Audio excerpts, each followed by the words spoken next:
the Locked On Podcast Network, your team every day. You are Locked On Cardinals, your daily Arizona Cardinals podcast. Part of the Locked On Podcast Network, your team every day.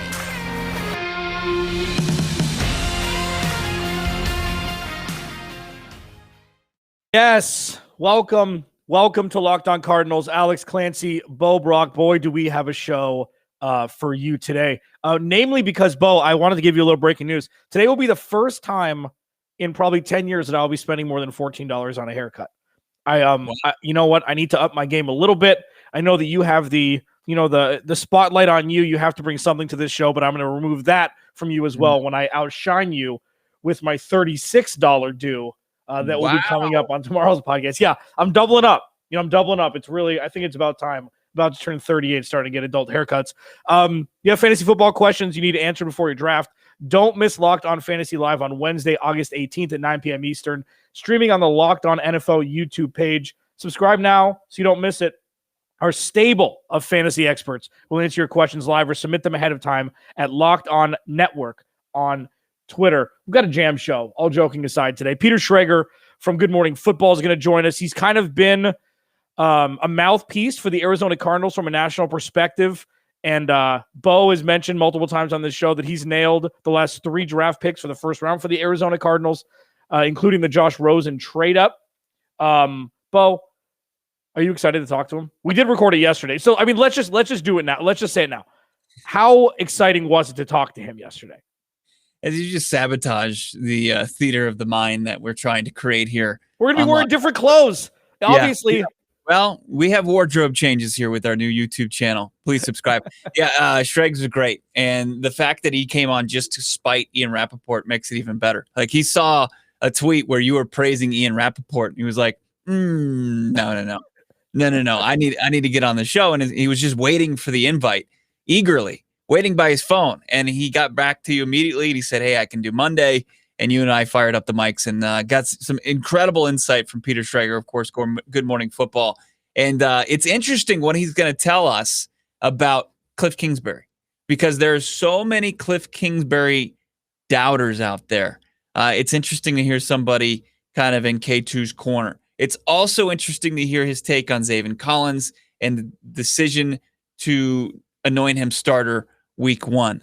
And some other tidbits, like we revisit the infamous Kliff Kingsbury, Sean McVay, Instagram model sideline pass saga. Yeah. We can't wait because it was Peter Schrager's podcast with Sean McVay where that was kind of unveiled. So we'll get some more insight about how that went down. It's a really fun interview. And actually, and I agree with you. I don't know if you might have said this on social media at Clancy's Corner, but it was one of the more fun interviews we've ever done in our careers. Yeah. And that's 20 years combined, pretty much 21 years for Bo and myself. Follow him at Bob Rack. Follow me at Clancy's Corner. Follow the podcast at Locked On AZ Cards. As Bo mentioned, please go to the Locked On Cardinals YouTube channel. Hit the like, subscribe. We're over 500 in under 2 months. Hoping to get to 1,000 by early season. And there's a competition. Schrager brought it up. He's like, listen, let's just see how many views you get on YouTube from my interview and from Rap Sheets. It's going to be very interesting. Now, there's a couple little P's and Q's we need to mine before that. One positive, one not so positive. Let's start with the positive. Marco Wilson, according to Pro Football Focus, was the 6th highest rated rookie through week 1 of the preseason. And again, we know it's preseason, okay? You can drop in our comments, hey, it's preseason, it doesn't matter. Should we just close our eyes and not watch? There's no guarantee that these guys are going to make the roster. If they crap to bed, we'll talk about one of them in the second segment. Marco Wilson, aside from giving up the 4th and long conversion, the dude balled out. And sure was against 2s and 3s, but you know what? He's a 2 right now. He's a borderline 3. He was a 4th-round pick. He wasn't a blue-chip first-round pick. So the fact that what we saw from the apple of Bo's eye, being the president of Marco Wilson's fan club, it was just good to get the recognition. Like, Bo went down the Pro Football Focus numbers yesterday. Christian Kirk had the highest, right, but it was predicated upon 1 long catch. And Marco Wilson, 83, solid Pro Football Focus rating, good for 6th among all rookies through week 1 of the preseason. Yeah, and I think only there was a first round cornerback that was ahead of Marco Wilson in his position, and it was Patrick Surtain who had a pick six, right? Yeah. And look, if he's in that conversation, if that's he's moved himself. He was a 4th round pick that the Arizona Cardinals traded up for with the Baltimore Ravens. He was a 4th round pick, but you see the skill set. You see the absurd 43.5-inch vertical. You see the sub 4.40, and you see just all the things that you want from your cornerback. But everybody was kind of concerned about what was between the ears with Marco Wilson and the opportunity.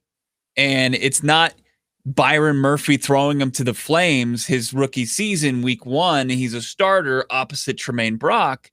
And it's tough sledding from there. No, this is Marco Wilson, who's in a very ideal situation where there's competition, not only in his own rookie class, but also he's going to be put in a spot to be successful because he doesn't have to contribute right away. He doesn't have the pressures of being CB1 or CB2. He can just go in there and he can just kind of survey and know what his assignment is and do that assignment. And I thought Marco Wilson was great when he joined us. That's a YouTube video that you absolutely have to check out because he says all the right things. And you saw that put into motion that he's not only talking the talk, he's walking the walk. And check that out. Marco Wilson says, I'm just here to learn. And you can tell he's already learning from Malcolm Butler. He's probably learning from Byron Murphy. And he's learning from VJ, Vance Joseph, the defensive coordinator. Yeah. And you're right. You hit it where it's like, you know what? He doesn't have to be cornerback 1. And that's a beautiful thing to wait off because, one of his teammates before he joined the team didn't cheat and get suspended. Luckily, he's no longer part of the roster, so we don't have to worry about that during the offseason. Marco Wilson he's in an interesting situation because they're going to need him to produce, but it's never going to be his fault if he doesn't. Like we see with Patrick Mahomes and Lamar Jackson, just an unfair expectation of a quarterback in their first year or two where, that's the ceiling that they shattered through the glass on. Same kind of thing from Marshawn Lattimore and Jalen Ramsey, where these guys just roll in and their CB1's pretty much week 5.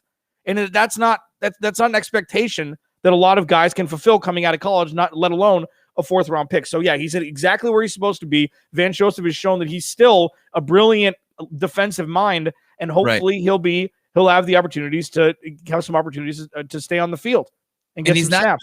He's not going to be going against Tyler Lockett. He's not going to be going against DK Metcalf. He's not going to be going against Brandon Ayuk or Deebo Samuel. He's probably going to go against, the 3rd wide receiver, might have to, match up with the tight end. But when you look at it, 6'1", 190, the skill set that I laid out a few moments ago, I mean, that's a tall task for a 3rd or 4th wide receiver on any roster, especially in the NFC West. Like, that they're pretty top heavy. And a guy like Marco Wilson, I like his chances. It's a very favorable matchup for the Cardinals. Alex Clancy, Bulbrock, Locked On Cardinals. We will start previewing Kansas City coming up tomorrow. Peter Schrager coming up in the final segment. You do not want to miss that. We're going to do a quick segment here because, unfortunately, the Josh Rosen for a 2nd round pick result that could have been Terry McLaurin, could have been DK Metcalf, may not make the roster coming up in 2021.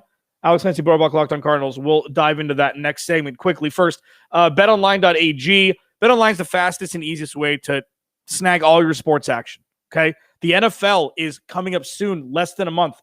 All the odds, everything, betonline.ag. All the latest news, odds, and info for all your sporting needs. So before the next hike, the next pitch, whatever, go to BetOnline on your laptop or mobile device and check out the great sporting news, as I mentioned, sign-up bonuses and contest information. Don't sit on the sidelines anymore. Go to the website or use your mobile device to sign up today. Receive your 50% welcome bonus on your first deposit using promo code LOCKEDON. Go to the website or use your mobile device to sign up today. Receive your 50% welcome bonus on your first deposit using promo code LOCKEDON. Bet Online, your online sportsbook experts. Alex Clancy, Bulbrock, Locked On Cardinals. Andy Isabella, man, I remember exactly where I was when the Cardinals drafted him. I was at work at the former restaurant I used to work at. It's like, cool. That was when people thought that DK Metcalf couldn't do anything besides run straight. Do you remember that at the combine? Oh, he's a robot. Yeah. He's a specimen. He has too little body fat. It's like, shut the hell up. Look at his, he's an Adonis. And all he did was produce his whole college career. And then you see Andy Isabella at a UMass, led the nation in receiving. Cool. And now is a healthy scratch. Again, well, I mean, he was in COVID protocol. I mean, to his credit.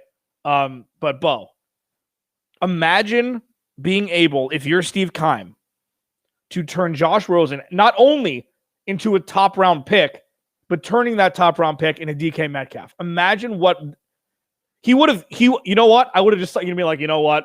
Just give it to him forever. I'll quit bitching. But now you just have to rest your laurels on the fact that they got a pick for Josh Rosen, and it just happened to be a guy that may not be on the roster in 2021. I mean, definitely, seemingly at this point, not 2022. Yeah, it could be somebody else's trivia question, some other team's trivia question, like if Andy Isabella finally figures it out, which I'm very skeptical about. Yeah. It's like, oh, you know what pick? You know, he was traded for Josh Rosen, and that's where he was selected in the second round. But I doubt that's going to happen. This is not, you know, when we had Bryant McFadden on the show and we found out just through looking back at his transaction history, he was traded for the pick that was Antonio Brown for 6th rounder.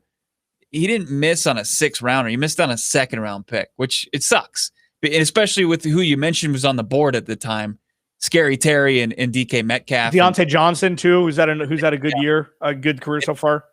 It's really unfortunate for the Arizona Cardinals, and it's really unfortunate for Andy Isabella not to be able to get out there.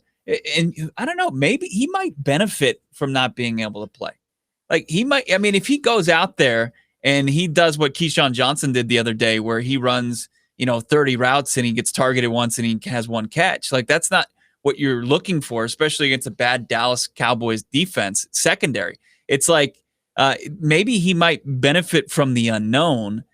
He might benefit, like we've seen other Arizona Cardinals. Like I think at this point last year we were talking about Hassan Reddick maybe being, we were actually talking about Hassan Reddick being on the chopping block. The team kind of found the role that they felt like, okay, this is your last shot. Do they already have that in mind for Andy Isabella? And it doesn't matter what if he dresses for game 1 and 2, maybe not even 3. Have they made their mind? There's the multiple reports out there, saying that he has a roster spot. I don't know. Steve Keim probably is going to dig in on this one and say, I'm going to make this work no matter what. And we'll see what happens with Andy Isabella. I just have zero confidence. It's not the same as Hassan Reddick is in the sense that Hassan Reddick at least flashed here and there. We've seen 3 plays from Andy Isabella in 2 seasons. I mean, it's easy to say now that with Hassan Reddick he didn't do a whole lot, Bo, before last year. They were talking about cutting him in his 3rd season. Okay. So I agree with you. Andy Isabella showed flashes. He had the big touchdown on a Thursday night. But yeah, sometimes it's just not meant to be. I'm sure that he'll find a spot somewhere else with an offense that suits him better. Hopefully. I mean, you don't wish ill will on people whatsoever. Alex Clancy, Bulbrock, Locked on Cardinals. Schrags.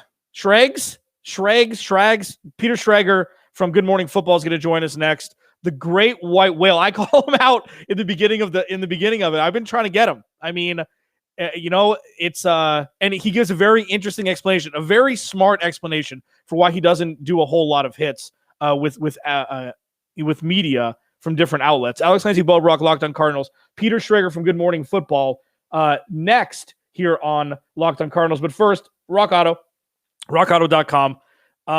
Family-owned business. They've been online 20 years. I've got my order pending from Rock Auto. Tail lamps. I need a couple other things for the inside of my car. Saves me a trip. We had this upwards of 80-mile-an-hour winds, tornado warnings in Phoenix last night because, global warming is not a thing. And it was nice that I could just do stuff from the comfort of my own home. RockAuto.com, the prices are reliably low. They don't upcharge you for not being a manufacturer, which is nice. So whether it's for your daily driver, your weekend convertible, whatever, RockAuto.com's got you covered. Go to RockAuto.com, write Locked On in there. How did you hear about us box so they know we sent you? Amazing selection, reliably low prices, all the parts your car will ever need. RockAuto.com. And Bo, we've got a new-ish sponsor here from the Locked On Podcast Network, Locked On Cardinals. Who is it? It's actually Stat Hero, and you're like, what is Stat Hero? Is it a nerd thing? Yeah, a little bit, but it's also a huge opportunity for you. Did you know that 85% of people who do daily fantasy sports, they lose? They're big, fat losers. The game is rigged against you because you're playing against thousands of other lineups, not to mention experts in there who want to make it their day job. And that's who you're going up against. And you don't have enough tools to really stand a chance. Introducing Stat Hero. These nerds have the first ever daily fantasy sports book that puts the player in control in winning within reach. Here's how it works. Stat Hero shows you their lineups and dares you to beat them. And it's you versus the house. It's head-to-head fantasy matchup. You name the stakes, winner take all. You have the advantage. Stat Hero is showing you their lineups ahead of time. No one else does that. You don't know what you're going up against on most daily fantasy sports sites, but Stat Hero, you do. You take total control. Stat Hero is the DFS the way it's meant to be. One-on-one.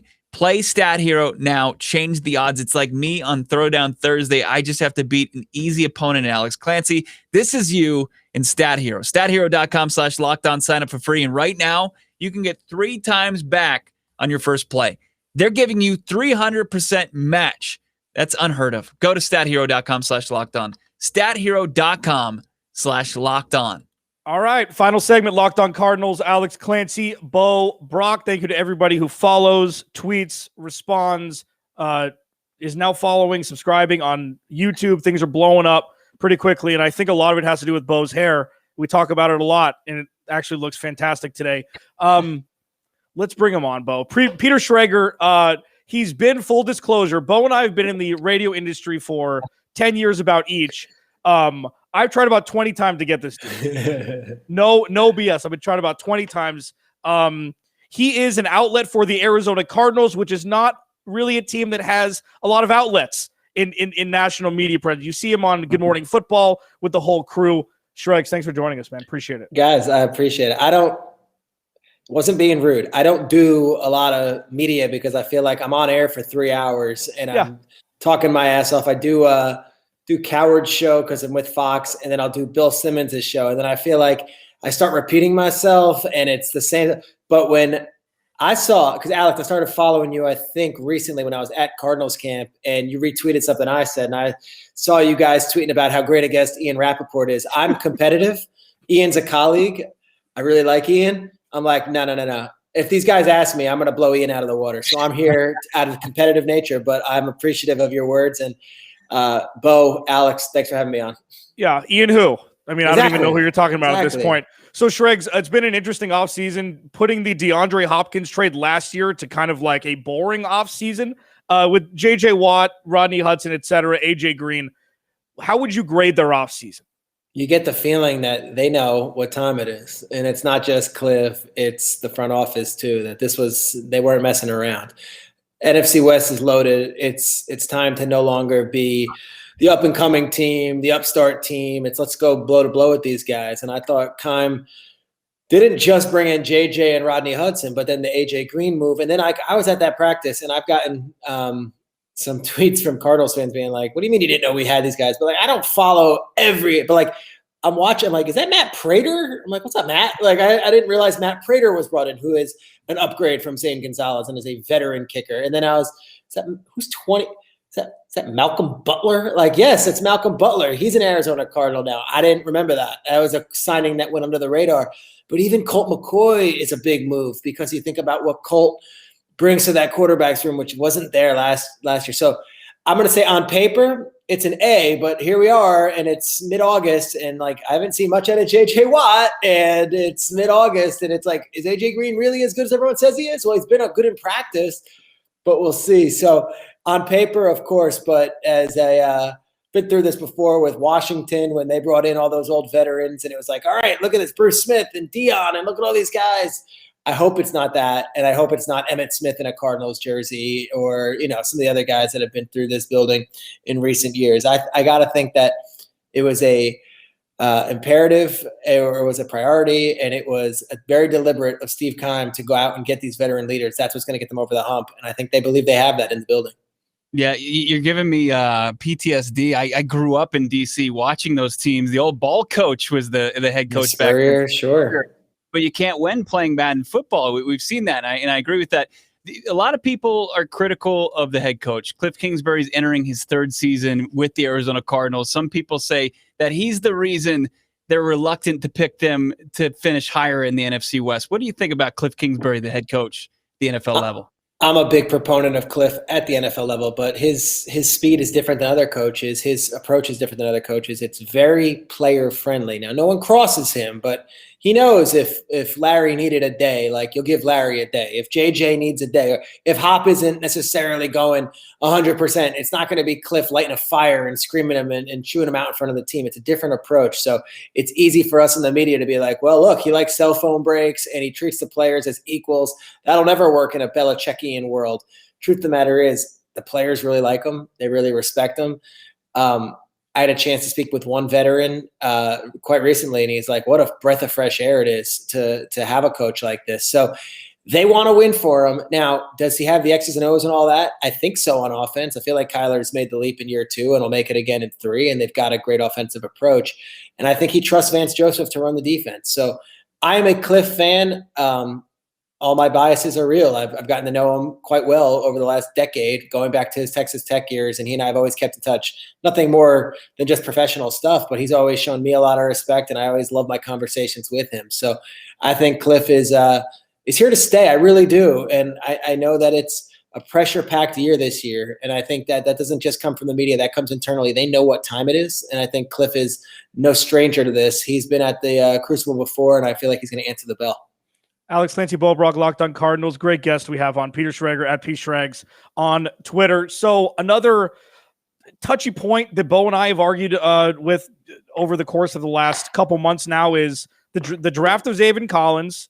He's looked great so far in camp and in the preseason. Steve Keim's decision to say, you know what, Zaven, you're our week 1 starter 4 months before the season starts. When you saw this, it's got a little more run recently. Do you think that was the intent all along, targeting the big man out of Tulsa to be like, he's going to be our week 1 starter? Look, you're not drafting a linebacker in the top 20 and to play the bench. Like, it's time. And I know you say, well, what about Isaiah Simmons? I don't even know if they knew what Isaiah Simmons was when he walked in the building last year, but he started picking it up a little bit towards the end, and he's in a much better place this year from what I'm told. But to start 2 rookie and a second-year guy at inside linebacker, and then the numbers are crazy. So it's 9 and 25, and they're flying all over the field, 2 of them.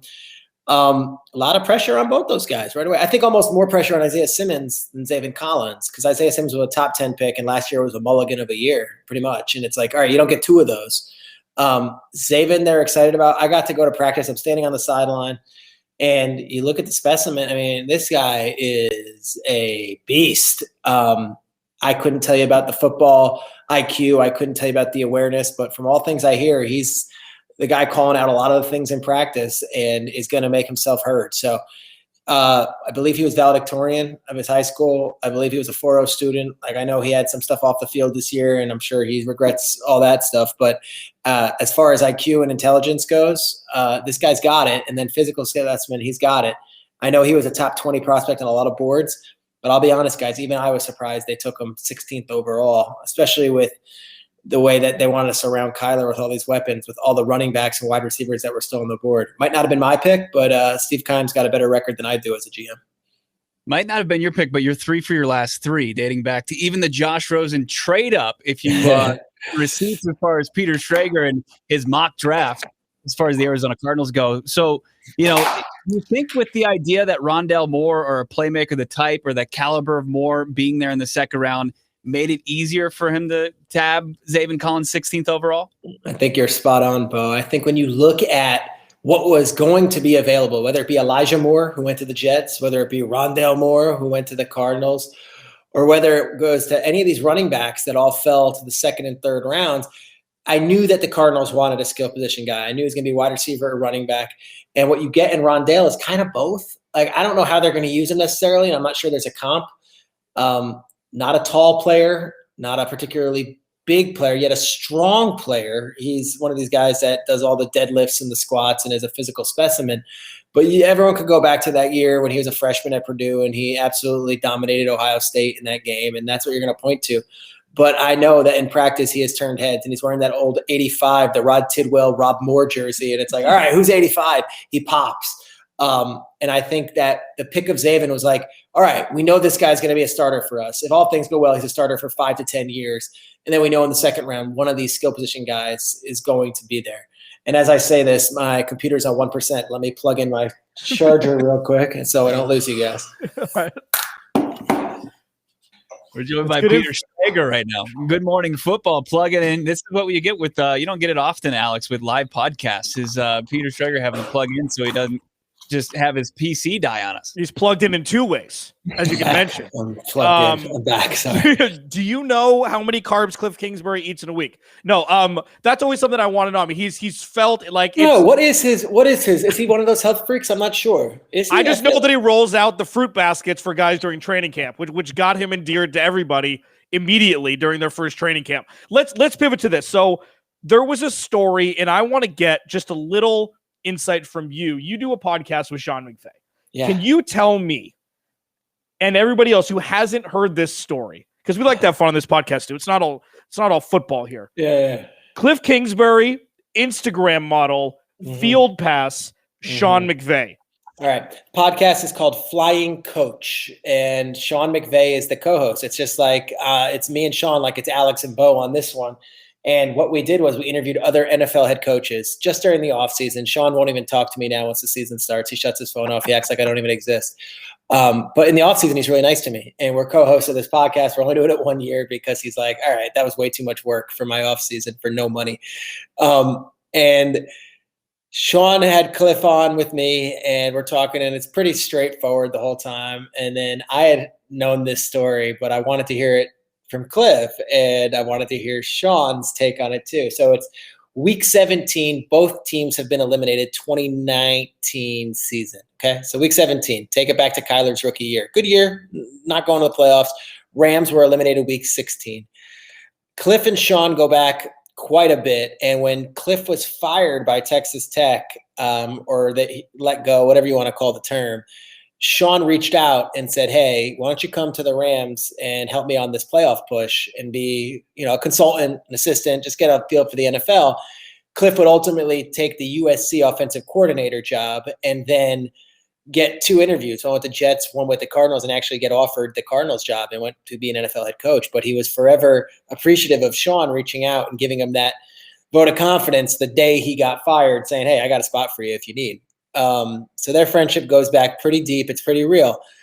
Kliff sends Sean a text, I want to say the Sunday morning of the game. So the plan is already in the books. Everything is set for the NFL week 17 finale. Kliff feels pretty good and just says, hey, can you do me a favor and can you get me a field pass for this game? Now, Sean is like, it's hours for the game. Division rival, and there had to be other places that Kliff could have gone with this one. But the truth of the matter was, it was the last game ever played in the LA Coliseum.